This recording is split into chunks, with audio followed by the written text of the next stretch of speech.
Assalamualaikum warahmatullahi wabarakatuh. Marhaban ya Ramadan. Selamat datang bulan suci yang indah, bulan taubat, bulan muhasabah, bulan ampunan. Pintu surga terbuka, neraka Allah tutup, amal amat berlipat ganda, doa mustajab. Mari sama-sama ikhwatal iman, kaum muslimin dan muslimat dimanapun berada, kita sambut Ramadan tahun ini dengan hati yang gembira. Mudah-mudahan insya Allah 1 bulan penuh kita akan beribadah di bulan suci Ramadan. Kumpulkan amal sebanyak-banyaknya. Teruslah beristighfar, terus berzikir, terus beramal soleh. Insya Allah dalam 1 bulan ini kita akan lihat setelah Idul Fitri. Mudah-mudahan amal ibadah kita diterima oleh Allah Subhanahu Wa Taala. Mudah-mudahan seluruh apa yang kita lakukan insya Allah akan diterima oleh Allah Jalla Jalaluh. Wabillahi taufiq wal hidayah. Assalamualaikum warahmatullahi wabarakatuh.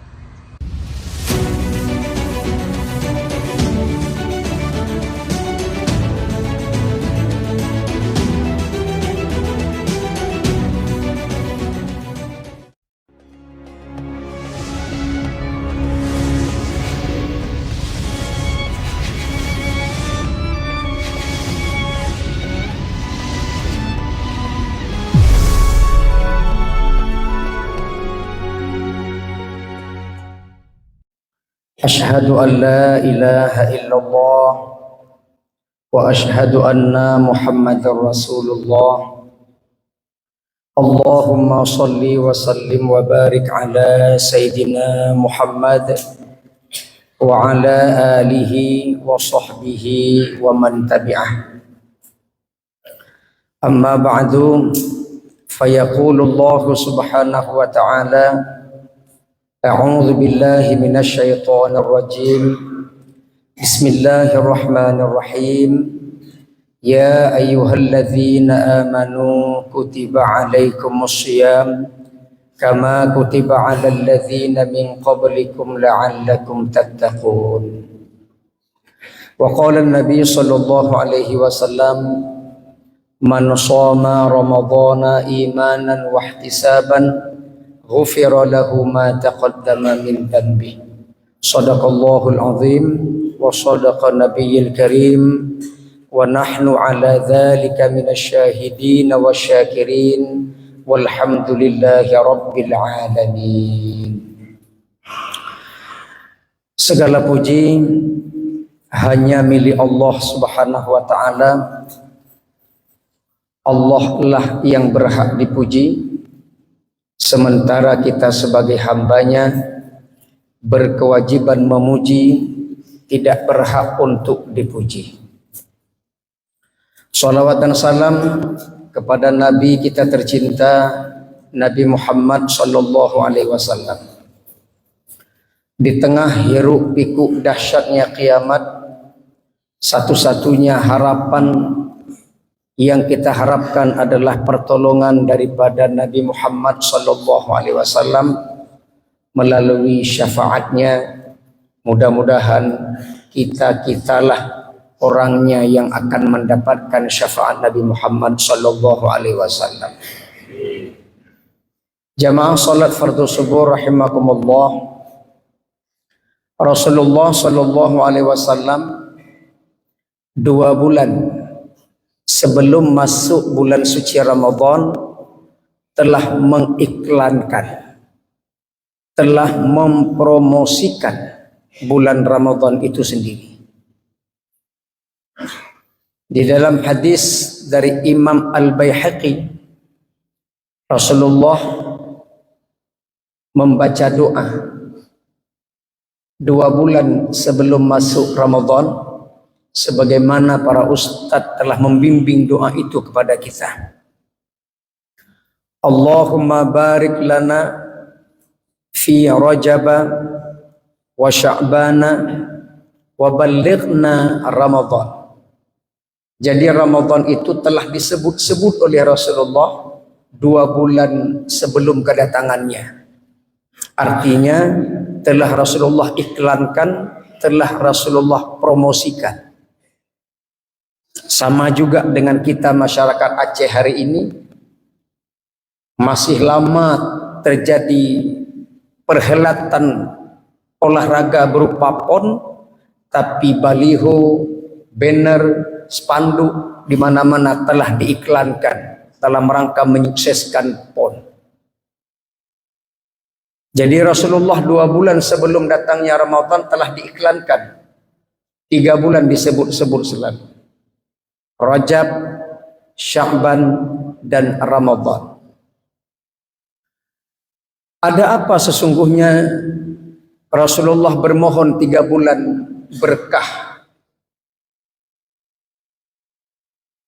Di bulan Rajab ada satu malam yang dinamakan dengan Lailatul Isra wal Mi'raj, malam proses penjemputan ibadah solat, dan itu malam yang mulia dan berkah. Di Sya'ban ada satu malam yang disebut dengan Lailatul Nisfi fi Sya'ban. Ada yang dinamakan dengan malam nisfu Sya'ban. Yang Imam Asy-Syafi'i mengatakan ada 5 malam yang mustajab doa. Salah satunya adalah malam nisfu Sya'ban.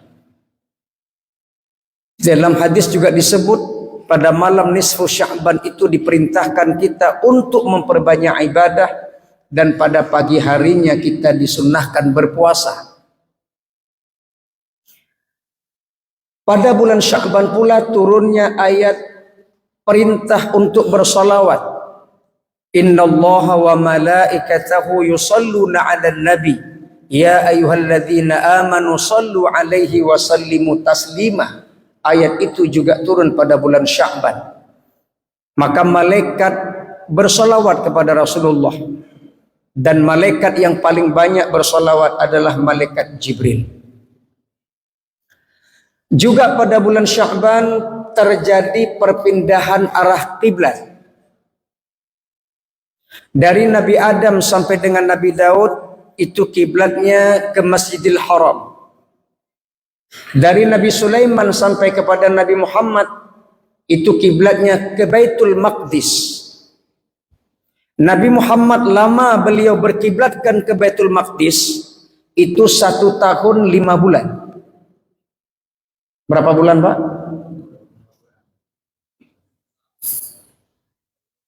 Baik ni jauh yang lu yang li. Kita ni memang bulan baik. Saya tanya setahun 5 bulan. Berapa bulan? 17 bulan. 17 bulan. Setahun setengah berapa bulan? 18 bulan. Sering dibulatkan setahun setengah, 18 bulan. Sesungguhnya Nabi Muhammad berkiblatkan ke Baitul Maqdis setahun 5 bulan, alias 17 bulan. Dalam masa itu Rasulullah selalu melihat ke langit. Tunduk ke bawah, tengok ke langit. Tunduk ke bawah, tengok ke langit. Rasulullah tahu isi hati hambanya. Apa maksud Rasulullah sebentar-sebentar lihat ke langit? Rasulullah berkeinginan pindah arah kiblat dari Baitul Maqdis menuju ke Masjidil Haram. Perbedaan Nabi Muhammad dengan Nabi Musa alaihi salam, Nabi Muhammad itu lebih banyak memuji, sedikit meminta. Sedangkan Nabi Musa lebih banyak meminta, sedikit memuji. Rabbi syarah li sadri, Rabbi syarah li sadri, meminta agar dilapangkan dadanya. Nabi Muhammad tidak minta langsung turun ayat alam nasyrah laka sadrak. Bukankah kami telah melapangkan dadamu? Tanpa diminta, dada Rasulullah telah dilapangkan oleh Rasulullah. Oleh Allah Subhanahu wa taala, Nabi Musa minta, sedikit muji. Rasulullah tidak minta untuk pindah arah kiblat ke Masjidil Haram, tapi hanya beliau nunduk tengok ke langit, nunduk tengok ke langit. Tidak minta. Allah yang langsung memalingkan wajahnya ke Masjidil Haram. Kalau bapak ibu punya 2 teman, na 2 drongan, yang sidro galak pujo hana galak laki, Suka muji, tidak suka minta. Yang satu punya teman, suka minta, enggak suka muji. Yang dah apa? Yang pun suka muji, tidak suka minta. Cobalah datang ke tempat orang kaya, enggak usah minta, muji saja.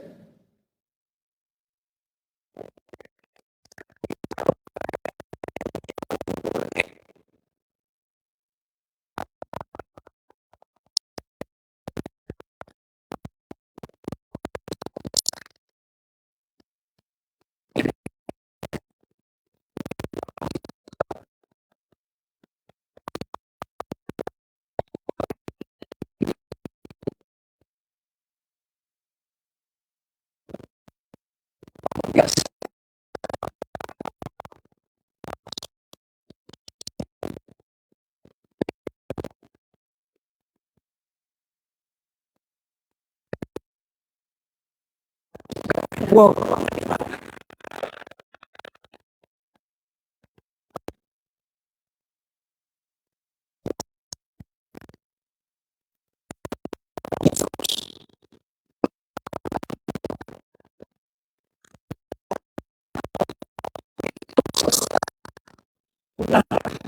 Enggak akan pernah kecewa.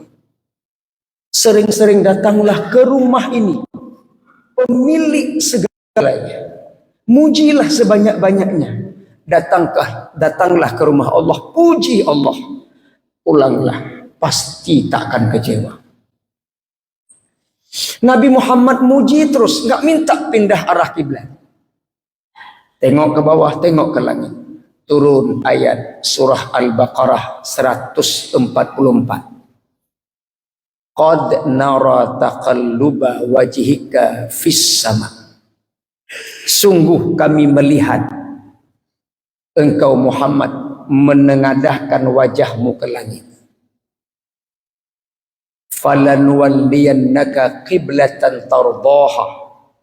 Maka kami palingkan wajahmu ke kiblat yang engkau senangi. Tahu isi hati Nabi Muhammad, tapi enggak minta. Fawalli wajhaka syatral masjidil haram. Maka hadapkanlah ke arah Masjidil Haram di bulan Sya'ban. Maka mengapa para ulama menyuruh kita untuk melaksanakan salat sunat tasbih di malam nisfu Sya'ban di bulan Sya'ban? Karena disuruh banyak memuji. Karena Rasulullah banyak memuji sehingga terpindah arah kiblat. Maka banyaklah memuji di bulan Sya'ban sebelum masuk Ramadan. 4 rakaat 300 pujian kita arahkan kepada Allah Subhanahu wa taala. Subhanallah walhamdulillah wa la ilaha illallah Allahu akbar. Salat sunat tasbih. Dan sebelum masuk Ramadan kita melaksanakan salat sunat tasbih untuk latih, training, agar di bulan Ramadan tidak terkejut tubuh. Ibarat orang main bola, sebelum masuk ke lapangan menunggu peluit sang wasit, maka terlebih dahulu bahasa Aceh, cep-cep, pemanasan. Maka Sya'ban bulan pemanasan, sehingga ketika Ramadan tidak terkejut. Coba langsung trenu lapangan, hana cep-cep, hana latihan, nggak ada training. Saya khawatir kakinya kram. Begitu juga nanti pelaksana ibadah di bulan Ramadan. Masing-masing kita punya target. Husnul niyah. Kita punya target memperbaiki niat kita sebelum masuk Ramadan. Sang istri mengajak suami, ayah, Ramadan ini kita keliling masjid. 29 malam, 29 masjid kita keliling. Target. Kita akan khatam Quran sekian kali di bulan Ramadan kali ini. Target. Saya Ramadan ini targetnya sholat taraweh di kantor Bulog. Target. Kenapa Pak ketawa? Target.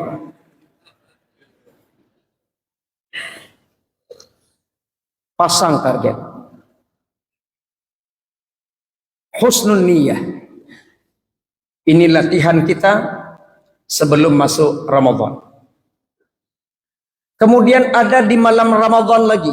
Tadi Rajab sudah, Sya'ban sudah, Ramadan. Ada satu malam yang dinamakan dengan Lailatul Qadar. Jadi disebutkan Rajab, Sya'ban, Ramadan, pada dasarnya 3 bulan itu ada satu malam yang berkah. Kalau di bulan Ramadan, maka berkahnya Lailatul Qadar. Ada satu malam yang berkah. Khairum min alfi syahr. Lebih baik daripada 1000 bulan. Mengapa dipakai kata 1000? Mohon untuk tidak diterjemahkan 1000 itu dibagi 12 berapa? Nyogalan baju bu matematik susah Pak ya Pak. Jadi nyogalan Pak Bu idang ni. 1000 bulan dibagi 12 jatuhnya pada 83 tahun 4 bulan. Mohon untuk tidak diterjemahkan seperti itu khairum min alfi syahr. Sebab angka tertinggi dalam Al-Quran, angka tertinggi dalam bahasa Arab adalah 1000. Untuk penyebutan angka 1 juta itu gabungan angka 1000. Alfu, alfi. Alfu, alfi. Alfu, alfi, alfa, 1000. Gabungan 2 1000, 1 juta. Angka tertinggi dalam bahasa Arab 1000. Misalnya ada hadis begini.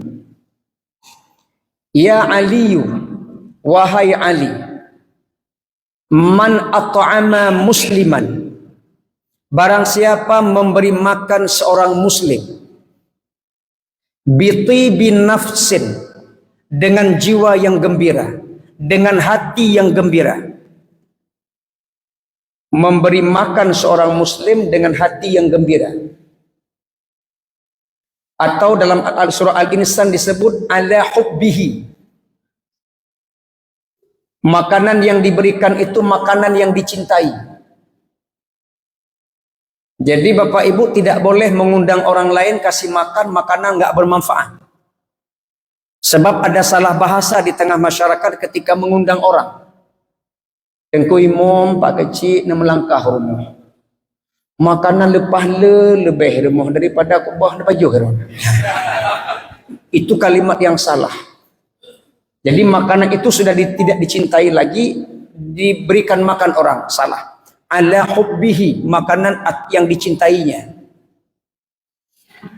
Barang siapa memberi makan seorang muslim bitibi nafsin, dengan hati yang gembira,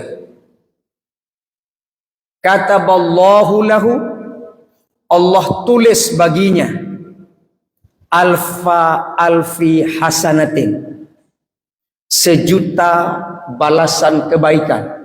Maka angka 1.000.000 itu digabung 1000. Angka tertinggi dalam bahasa Arab 1000.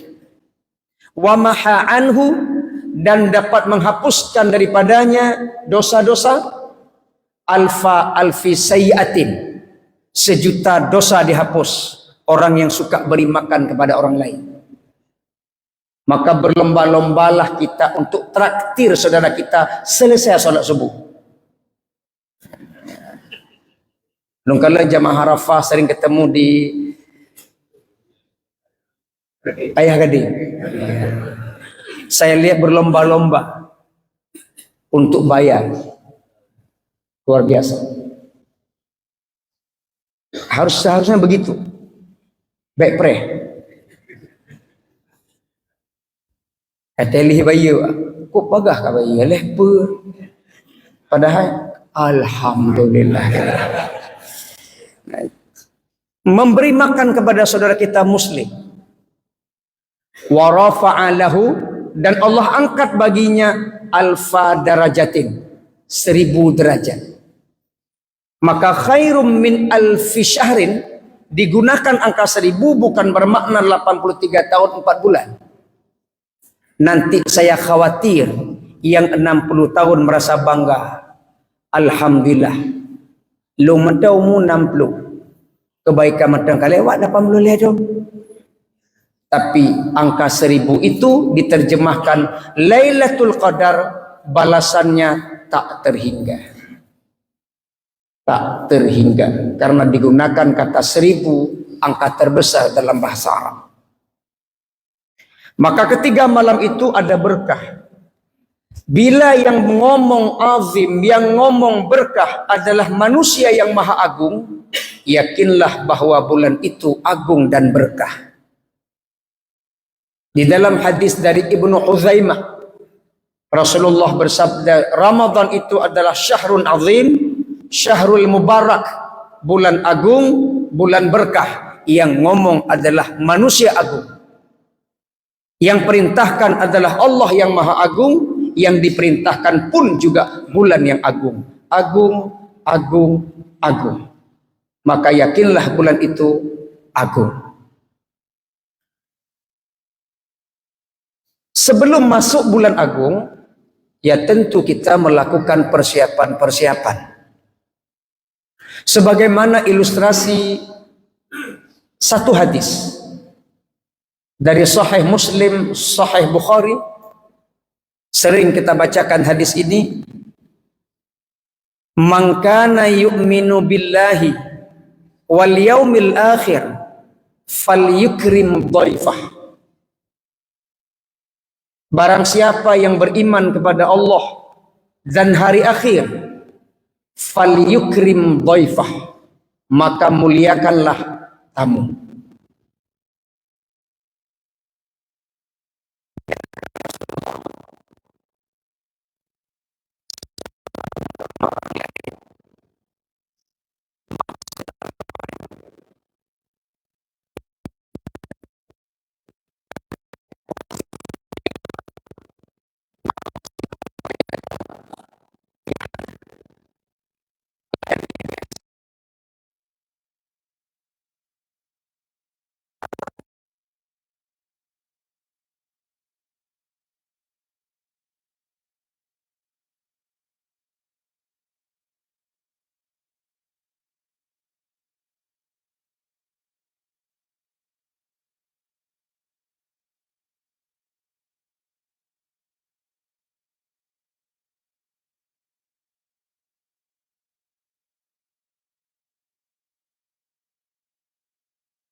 Ramadan tentu harus kita lakukan bersih-bersih.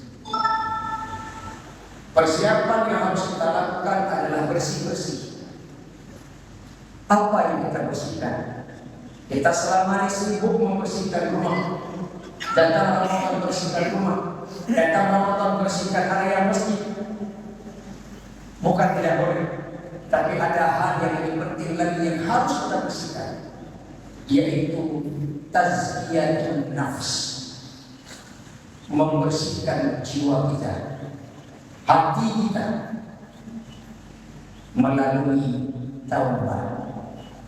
Sebagaimana imam kita tadi membaca, ya ayyuhalladzina amanu tubu ilallahi taubatan nasuha. Tanda seseorang khusyuk salat, Mungkin kita praktek saja, kita coba pukul yang berbeda yang pukul. Nanti tanda seseorang musuh sholat, habis sholat tanya mereka, menurut ilmu gaya baca, cinta yang pemahamannya, apa yang musuh. Katanya, gaya baca ilmu rakaat. Sebelum masuk Ramadan, kita taubat dulu. Ya tentu kita awali mandi taubat, kita laksanakan sholat sunat taubat, mohon ampun kepada Allah di depan bulan suci Ramadan. Mengapa kita harus taubat dulu sebelum masuk Ramadan bersih-bersih? Dua alasan. Ada dua tujuan. Yang pertama, li'ajalin taufiqi fil ibadah, supaya Allah tetapkan kemampuan dalam melaksanakan berbagai macam aneka ragam ibadah di bulan suci Ramadan. Jadi dengan kita bertaubat, Allah berikan kemampuan untuk melaksanakan segala macam amal ibadah di bulan Ramadan. Lalu apakah tanpa kita taubat sebelum masuk Ramadan Allah tidak memberikan kemampuan? Diberikan, tapi lebih ringan lagi tubuh kita bila diawali taubat sebelum masuk Ramadan. Seorang ulama besar bernama Hasan Basri, tabi'in besar, ulama sufi. Beliau ditanyakan oleh santrinya, muridnya, "Ya Imam, saya sehat, saya tidak sakit, fit. Tapi Imam, kenapa saya berat tubuh ini untuk bangun melaksanakan sholat malam? Kenapa badan saya berat untuk melaksanakan ibadah? Saya nggak sakit." Jawab Imam Hasan Al-Basri, "Idza lam taqwa ala qiyamil lail," jika kamu tidak mampu bertakwa untuk melaksanakan qiyamul lail, salat malam, fa'lam, maka ketahuilah, anna dzunubaka qad qabbadatika, maka ketahuilah sesungguhnya dosa-dosamu sungguh telah memberatkan pundakmu. Terjawab sudah. Kenapa berat tubuh ini untuk melaksanakan berbagai macam aneka ragam ibadah? Na dosa ada pundak tanyo yang golong kapinah. Ada dosa di pundak kita yang memberatkan tubuh kita untuk bangkit dari tempat tidur melaksanakan ibadah. Semua kita berdosa. Kullu bani Adam khata' wa khairul khata'ina at-tawwabun. Setiap anak-anak Adam berdosa, bersalah, dan sebaik-baik orang bersalah bertaubat. Pindahkan dulu beban di atas pundakmu, baru ringan melaksanakan amal ibadah di bulan suci Ramadan. Semua kita berdosa.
Umar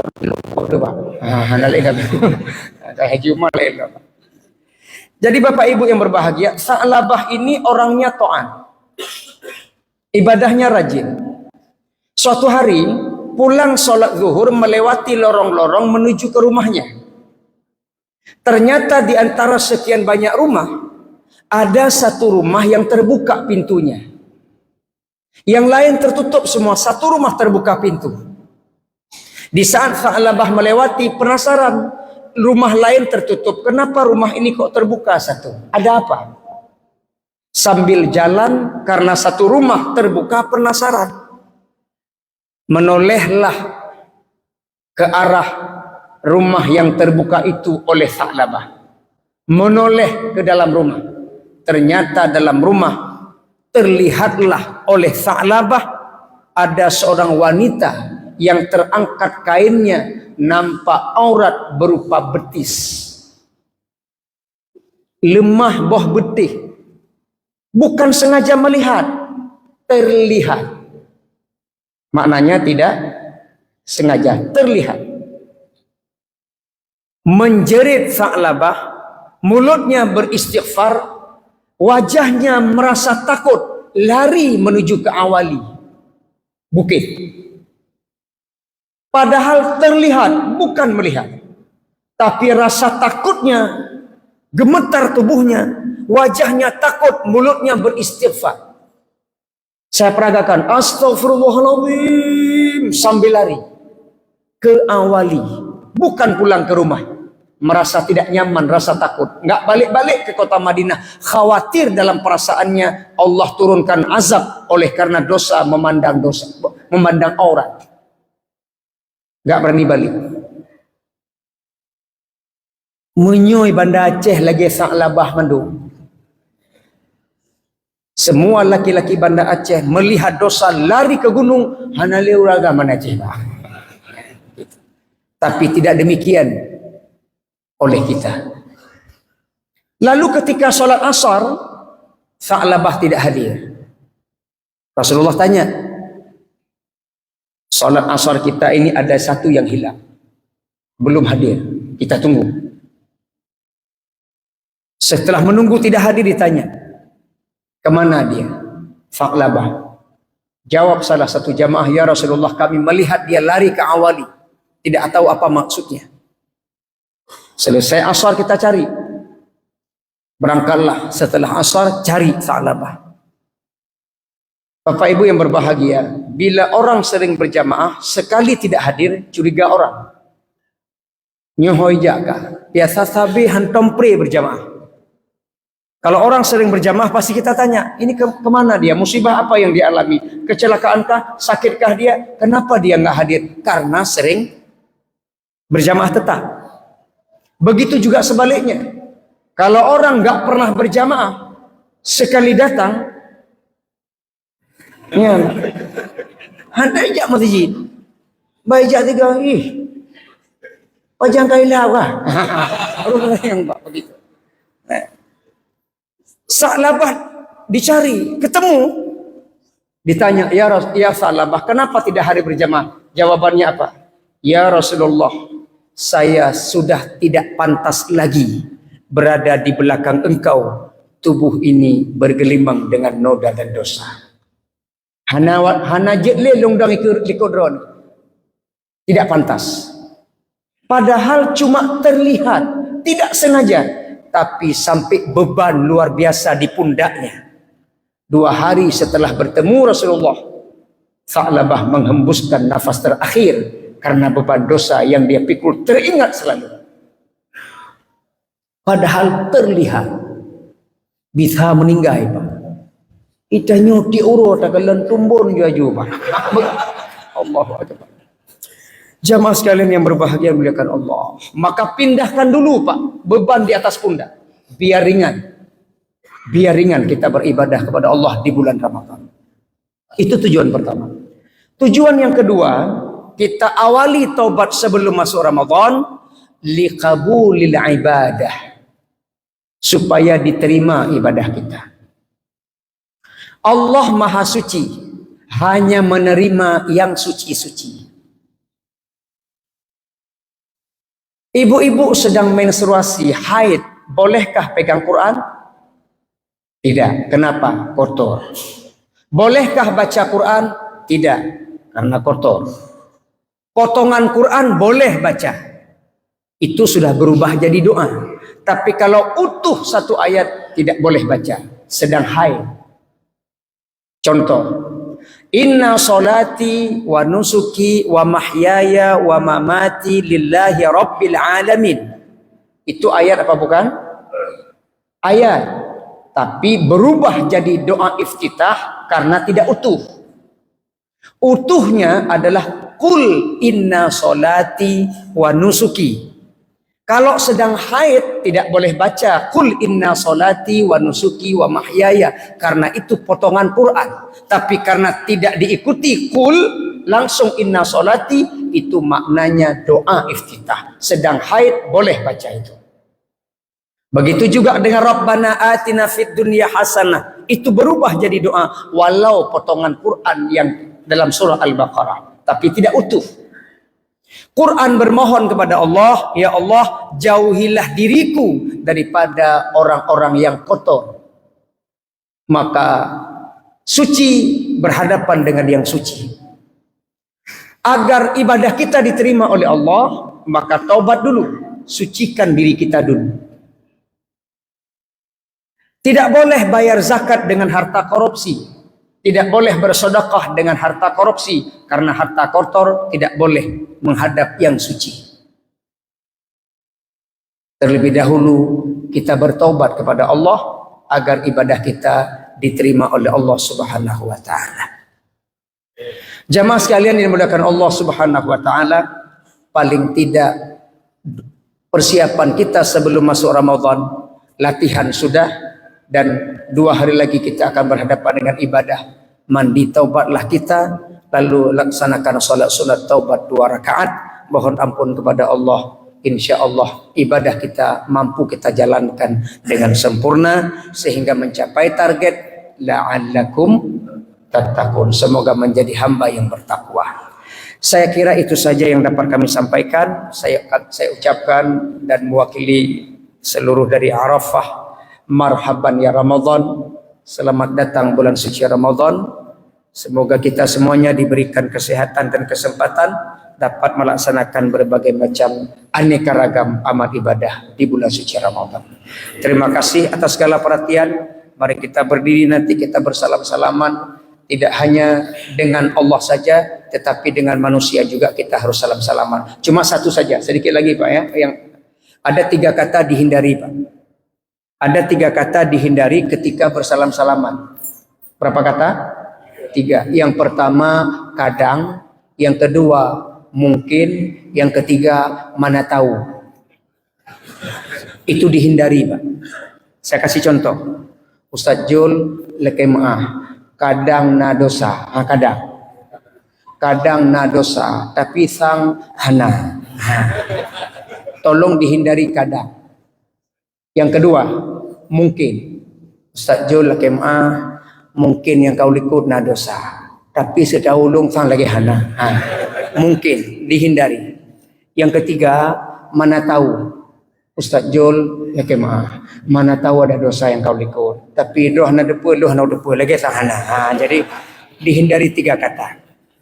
Lalu bagaimana cara minta maafnya? Nggak usah pakai itu, langsung aja. Ustaz Jul nepu maahlun puasai ke pokoknya hana nepu maahlun nyano ibadah lu hang terima ya Allah. Mana-mana baik pakai kadang, baik pakai mungkin, baik pakai mana tahu. Atau yang lebih baik lagi jujur saja. Ustaz Jul leke maah luhu baro poh 2 na aku boga kerona. Kerona hana bayi utang long. Misalnya. Jujur aja. Nyan walaupun penuh risiko. Jaro kagak jauh karena jujur gahaya ada menang gahaya. Jadi begitu. Jadi dengan manusia kita sempurna, dengan Allah juga ayo kita bersalam-salaman, hindari 3 kata. Terima kasih. Wabillahi taufiq wal hidayah. Wassalamualaikum warahmatullahi wabarakatuh.